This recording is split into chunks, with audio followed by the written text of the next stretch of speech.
Remember, customization is the bestization.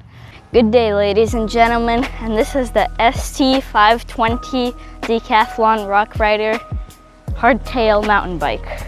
Well, sort of hardtail. This bike is under $500, $450, which is a bit more than the other bikes that I've covered recently in the previous video. For example, the ST100, a little bit of an older model, I think, it costs $400. And before we get started, you might ask, do I recommend this bike? Well, I say not really, and you'll find out later on in the video. As you can see, when this bike came out of the package, I was incredibly satisfied with how it looked. It just looks beautiful. Look at this matte finish. It's, yeah, pretty matte, but also like kind of glossy at the same time.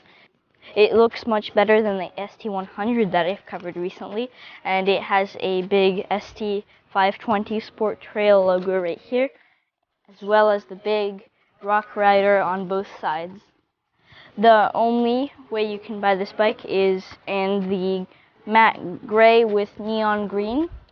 It is similar in shape to the other bikes, but also different. For example, in the handlebars, you can see that the stem over here looks a lot better, and also it looks different.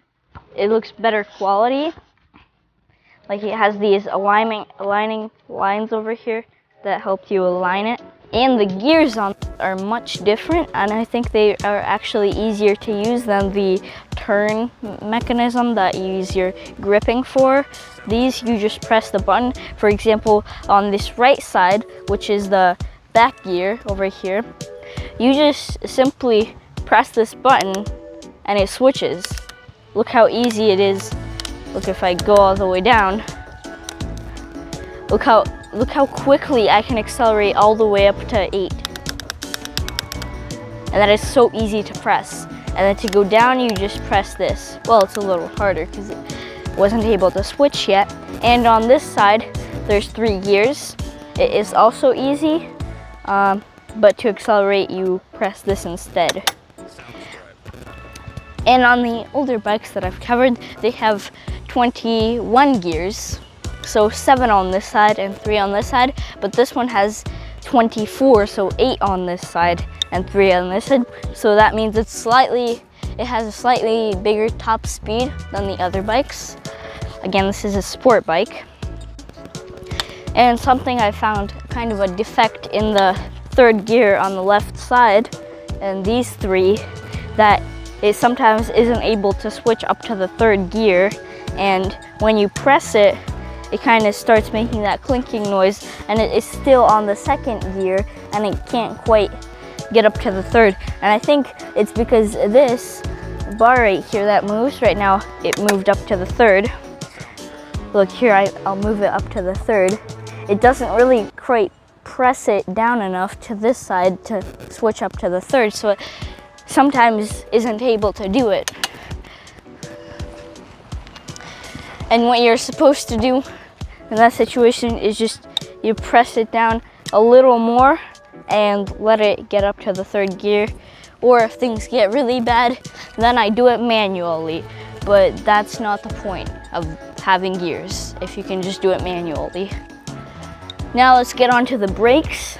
These brakes are different from the bikes that I've covered earlier in my other video. So this bike has mechanical disc brakes.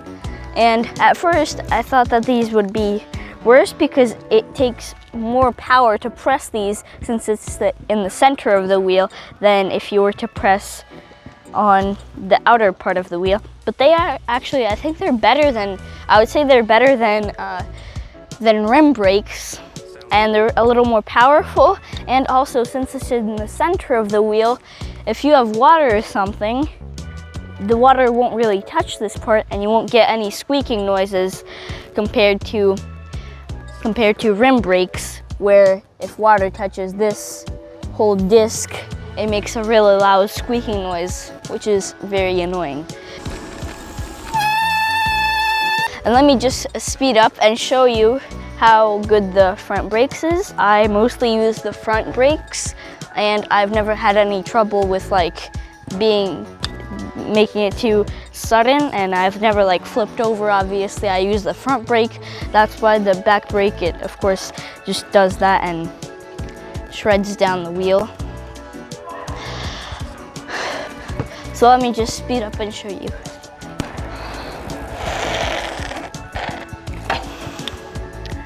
That was very fast braking, and you saw that the suspension fork even went down quite a bit when I did that, and no trouble with flipping over.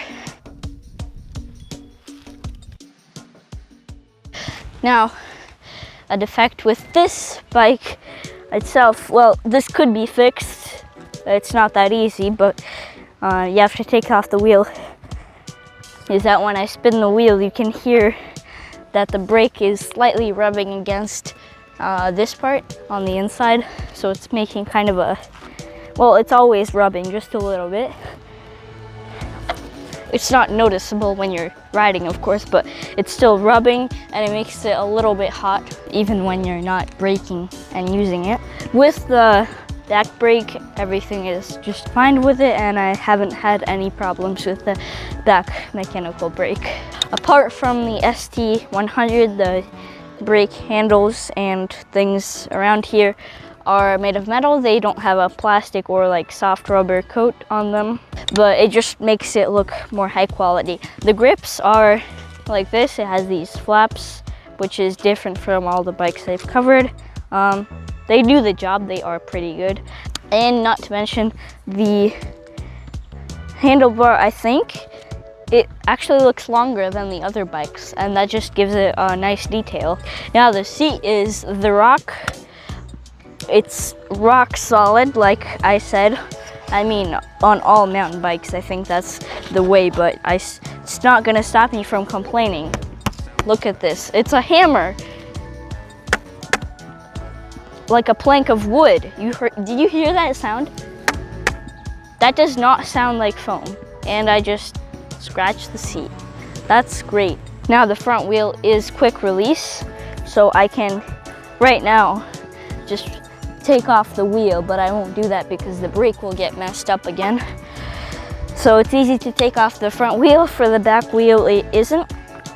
Oh, actually it is. Yeah, for the back wheel, it is also quick release. So it's quick release on both, which is great. Now let's get into the suspension right here.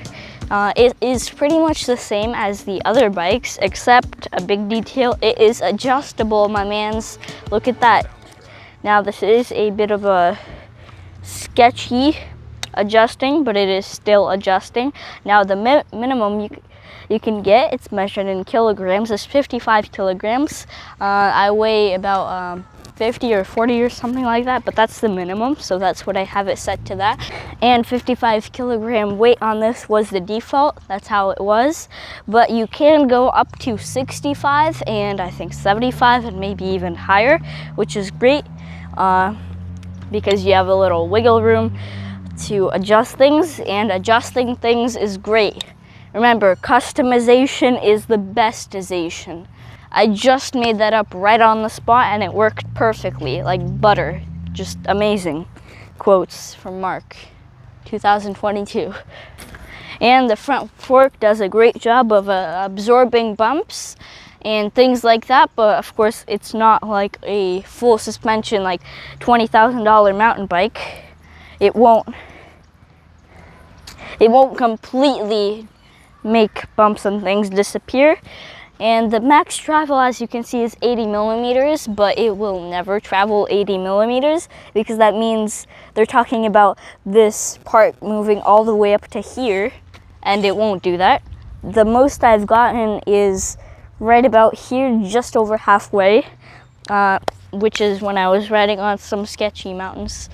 And let me just show you what it would look like if I went off a curb with my weight leaning on it.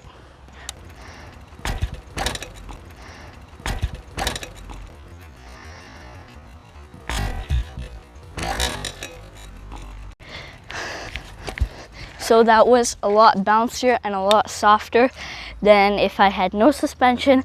If I didn't have any suspension, maybe the wheel might go flat or something would break, I don't know. And to top it off, let's go over a bicycle speed bump. That's what I call it.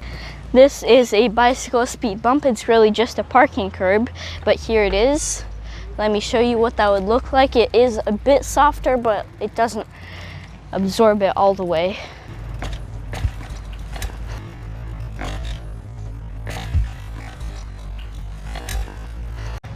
And if you're going over a curb, the front suspension is great, but the back isn't because it doesn't exist. So for that you need rear suspension, which is not something we're talking about in this video because $400 again, you're not gonna have good rear suspension. And by the way, the best part of this bike is the bell. Most useful. Look at that. Most quality part of this whole bike, unlike the things I'm going to talk about in just a second, because we are going into the complaint part. Remember at the beginning of the video I said? So, if you like fixing things and being unsuccessful at it, then this bike is just for you. You found the perfect bike and the perfect waste of money. Okay, so the problem is in the back wheel because it is completely unaligned, and I'm not talking about the wheel, I'm talking about the hub in the center. The bearings, or more specifically the shaft, like the tube that the bearings are inside, is very crooked, so the bearings cannot move freely. Now instead, for the people that made this bike, instead of making a new shaft, they just decided to not really tighten the hub, and it's crooked now. Of course, you could buy a new hub, but those are expensive, and the bike should come with a perfectly fine hub. Because this is $400, and this is a kind of a luxury brand, Decathlon. Like, they have a huge advantage. Like, look at this beauty of this bike. The design is great, but this isn't. So what I'm talking about here is, I first saw this when, if you spin the wheel, let me just crank this up. First of all, the bike is jumping up and down because the wheel is crooked. The seat is like jumping. Okay, so I'm not moving the camera. You see that sprocket? It's tilting side to side. Yeah, look at that. You can clearly see it's moving side to side because the hub is crooked. It is a simple problem, but a bad problem. Like, this brand's design on their products is very nice, but the quality control isn't. Like, the quality is good, but the quality control isn't, if that makes sense. And also their customer service is also pretty bad. If you email them, they don't get a response. All you'll get is a automated response, which you don't want that because it's automated. And if you call them, which is like Plan Z, they don't really want to do anything with you, and all they can really do is, if you ask for a replacement, they say they can't guarantee that the next bike will be good. But I really don't want to return this bike because I really like the quality and it is better than all the others, but the quality on this one part is really bad. So if you're not sure already, this is the third bike that I've purchased from this brand. I've given them 3 tries to give me a good bike and they failed again. And I have to return this bike again and find a new, better brand so I can just buy a bike. All I want is a good, hardtail, nice mountain bike under $500. And now I'm actually starting to wonder, is it really possible to get a bike under $500 that's actually worth the money and that's actually satisfying? Guys, if you have any recommendations on brands that I can buy, leave them down in the comments. And of course, when I find a good bike, I will review it so that I can keep you guys updated on what brand choice I'll pick. And I'll be reviewing that one too, and I'll give you guys information. Wish me luck on that, please. Alright guys, I hope you enjoyed this review video on this luxury but also not luxury ST520 mountain bike.